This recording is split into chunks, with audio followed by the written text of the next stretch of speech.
Hello everyone, welcome back to our channel. In this video, I will guide you through how to change your Instagram account to personal account. To do this, first of all, you need to open your Instagram application. Then click on the profile icon on the right bottom corner of your screen. Then click on the three lines on the top right corner. From here, you need to select Creator Tools and Controls. From here, select Switch Account Type. Then hit on the switch to personal account.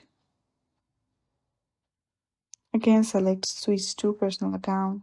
Now, if you go to your profile page again, you will see professional dashboard will be gone. So in this way, you can simply change your Instagram account to personal account.